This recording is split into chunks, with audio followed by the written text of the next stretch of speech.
we were on this point that in democracy, one would think that because it is the government of the people for the people, then there's not going to be a tyrannizing will, or that one does not have to protect oneself from the power of the government. But John Stuart Mill says, in political and philosophical theories, we know that faults and infirmities can be concealed from observation, right? So the notion that the people have no need to limit their power over themselves might seem axiomatic, truth just because it has been stated, right? When popular government was a thing only dreamed about or read as having existed at some distant period of the past. So Mill's but here is that when we conceived of the idea of democracy, where you have the people creating the sort of regulations that are going to be used for the people, one would think that there's no way in which that power can be used in an authoritative or in a tyrannizing way, right? So this is what we should be careful with. Mill's interpretation of what happens in democracy, right? Because the will of the people, he says, can mean the will of the most numerous or most active part of the people. What does that mean for us? It means that when we vote, even though we have a democratic vote, right, it doesn't mean that I'm going to be represented by whom I wanted to be represented. The majority is the one that's going to win. So that means that there are going to be some people who are not going to be effectively represented by their vote, that their will is not really the will that is going to be ruling the country, right? So that's what he is aiming to explain here, that there is a limitation of the power the government has over the individuals, right? And that's that we don't have regular accountability to the community. The strongest party ends up winning. So it has been the case in many democratic nations where the strongest party actually wins just by a fraction, right? And I'm not talking about 50% versus 49 and 1% of people abstaining. I'm talking about governments where there are three parties running and one of them wins by like 1%, 33% against 32, or something like that, right? That means that that third percent, which is the majority that won, is actually ruling over two-thirds of the population. And this is something that bothers Mill in not like a personal way, like how dare they, but that it creates this possibility for the majority to become a tyrant. If society is ruled by a majority, that it's not, that doesn't mean that it's ruled by the people, right? And I'm sure this is a problem that you guys have thought about before, because this is what makes democracies, right? And in this country where you have a bipartisan sort of structure, maybe that majority seems to be a little bit more contained. But since it's not a direct vote, we still have like this tyranny that might happen or that is happening, right? In countries like my own, where we have, I don't know, 5, 6, 7 parties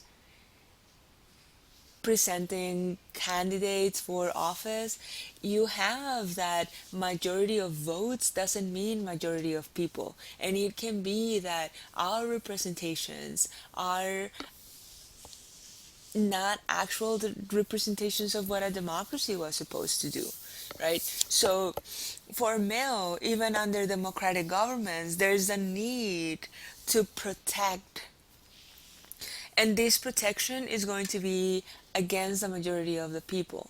There needs to be protection also against the tyranny of the prevailing opinion and feeling. What does that mean? Right? It means that some opinions might be at the forefront. There might be the ones that are pulling the votes. But we need to be careful that those opinions are not just popular, that they're actually good things for society. So Mill is aiming through this discussion to enhance the way in which the government works, right? We need to protect ourselves as society against the tendency of society to impose on itself, by other means than civil penalties, its own ideas and practices as rules of conduct on those who dissent from them. So, how do we do this? Think about all those ideological traits that we have where abortion is decided by a few, education is decided by the few, gun control is decided by the few. So, how are we to make sure that society actually chooses what is best for it and not just what is trendy at that point?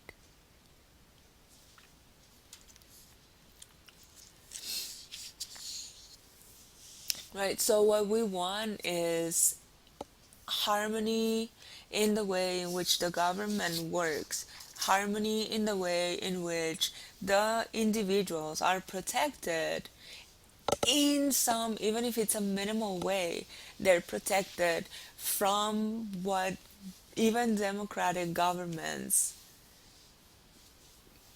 can use as a tyrannizing will, right? The imposition of the values of the few over the many, where the few were the ones that won that majority vote. So Mill talks about this idea of how the aim of the essay is precisely to talk about the limit to the legitimate interference of collective opinion with individual independence, right?